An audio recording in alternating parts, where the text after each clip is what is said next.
teman-teman yang telah menggunakan Chromebook yang dikelola oleh Kemendikbud.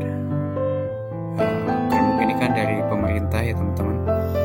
Kemudian Chromebook ini juga dikontrol, diawasi oleh admin pusat yang mengelola Chromebook. Nah, buat teman-teman yang menggunakan Chromebook sekolah yang dikelola oleh domain @belajar.id. Domain @belajar.id ini merupakan domain Google Workspace Education, teman-teman. Jadi setiap orang memiliki satu akun, dan akun ini terintegrasi dengan fitur-fitur dari Google Workspace for Education. Buat teman-teman yang menggunakan Chromebook sekolah kemudian gak mengerti gitu kan, ada banyak sekali di teman-teman yang membeli Chromebook, tak tahunya itu Chromebook dari pemerintah gitu ya, tak tahunya itu Chromebook dari sekolah dan tidak bisa menggunakannya. Nah, di sini kita sharing aja teman-teman ya. Tahun berapa kalau nggak salah, tahun 2021 awal, bulan September kalau nggak salah, itu pertama kali saya mendapatkan bimbingan teknis penggunaan Chromebook. Itu pun juga hanya sepintas ya teman-teman. Jadi mengenalkan Chromebook ini adalah laptop berbasis OS Chrome, atau ya kayak tablet cuman ya kayak notebook gitu ya, kayak notebook cuman dia OS-nya menggunakan OS Chrome. Dan untuk Chromebook yang dikelola sekolah ini emang banyak sekali teman-teman yang mengeluhkan gitu kan, karena awal-awalnya fitur-fiturnya juga terbuka ya, kayak Google Play Store untuk kita menggunakan aplikasi-aplikasi Android gitu ya untuk membuat pembelajaran. Kemudian juga akunnya bisa menggunakan akun pribadi gitu kan, untuk membuka akses mode full dari contohnya itu aplikasi YouTube kan. Jadi kita bisa berkomentar, kemudian bisa menyaksikan live streaming. Nah, sekarang semakin kesini gitu kan, semakin diupdate ke versi OS Chrome terbaru, itu banyak sekali keluhan-keluhan yang teman-teman rasain gitu ya.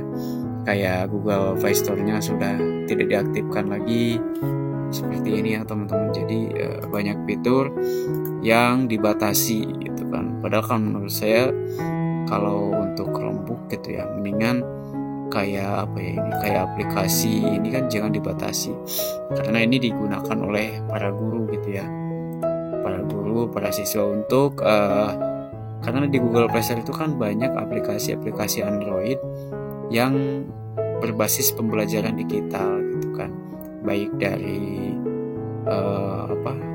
pembelajaran bahasa, kemudian pembelajaran materi-materi lain. Yang saya lihat di Google Play Store lebih banyak gitu kan.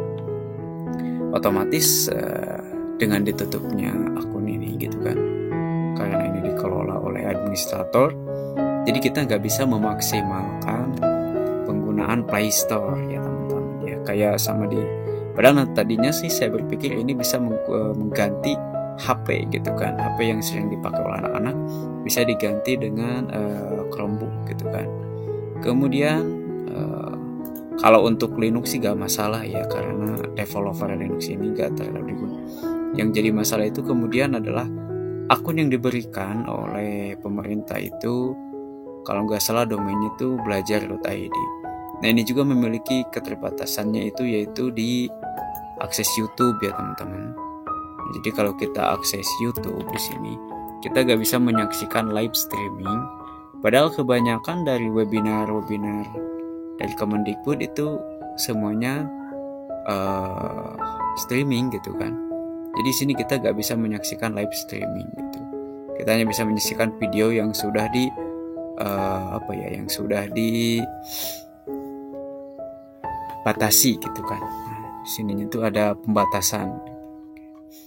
Kemudian buat teman-teman yang menggunakan Chromebook sekolah juga, di sini saya mencoba mengoptimalkan penggunaannya ya teman-teman, untuk keperluan sehari-hari gitu kan, kayak membuat dokumen, kemudian membuat pembelajaran, membuat materi pembelajaran, membuat konten pembelajaran.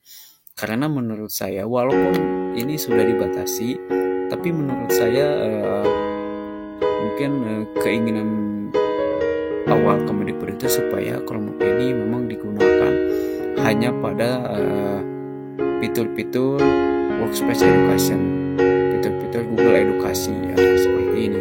Jadi kalau teman-teman klik ke fitur Google aplikasi, maka di sini adalah fitur-fitur yang menunjang pembelajaran blended learning ya, atau campuran antara pembelajaran daring, online sama offline.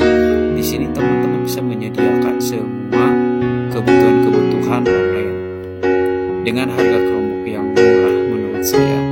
Ini kalau kita gunakan secara perlahan gitu kan, dengan sabar, bertahap, pasti ini akan lebih bermanfaat. Dan saya sudah rasakan sendiri di sekolah mengajar anak-anak menggunakan Chromebook itu luar biasa. Mereka bisa mulai mengetik gitu kan, membuat jurnal, membuat laporan, contohnya di sini nggak perlu pakai internet. Kemudian ini bisa langsung dikirim ke kita gitu kan, bisa dibagikan langsung di sini. Jadi nggak perlu di-save satu-satu. Jadi sebenarnya walaupun banyak pembatasan untuk saat ini, tapi penggunaannya menurut saya luar biasa teman-teman ya. Ini merupakan salah satu komitmen dari Kemendikbud untuk anak-anak agar bisa menggunakan Chromebook ini sebaik mungkin. Walaupun pada awalnya kita masih asing gitu ya. Ini apa sih, laptop bukan? Bahkan saya juga banyak yang nanya sih apakah Chromebook ini bisa diinstal Windows, bisa diinstal Microsoft Office gitu kan. Nah disinilah kita harus bisa beradaptasi ya teman-teman, bagaimana kita memaksimalkan Chromebook ini untuk pembelajaran di sekolah itu ya, untuk membuat konten virtual, pembelajaran daring, online, untuk membuat meeting virtual dengan anak-anak didik ya, dan banyak sekali. Walaupun saya juga merasakan minat anak-anak itu masih belum naik gitu ya, maksudnya itu belum optimal, jadi masih perlahan-lahan dikenalkan dulu gitu. Pak ini apa bisa lihat YouTube? Nah, anak-anak itu kan kalau udah terbiasa kayak lihat YouTube gitu kan, kemudian video-video yang tidak terbatasi. Nah kalau di sini dibatasi gitu ya teman-teman. Di sini nggak sembarangan, di YouTube juga kan dibatasi.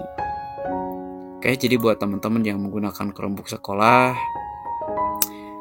jangan patah semangat ya, tetap gunakan. Dan kalau ada pertanyaan seputar Chromebook sekolah, teman-teman bisa tanyakan ke kolom komentar. Insya Allah saya akan selalu berbagi fitur-fitur terbaru di Chromebook sekolah yang dikelola oleh sekolah, administrator sekolah ya. Walaupun saya juga masih banyak belajar di sini ya, belum memahami sepenuhnya, masih terus belajar dan mudah-mudahan kedepannya bisa lebih baik lagi. Terima kasih. Assalamualaikum warahmatullahi wabarakatuh.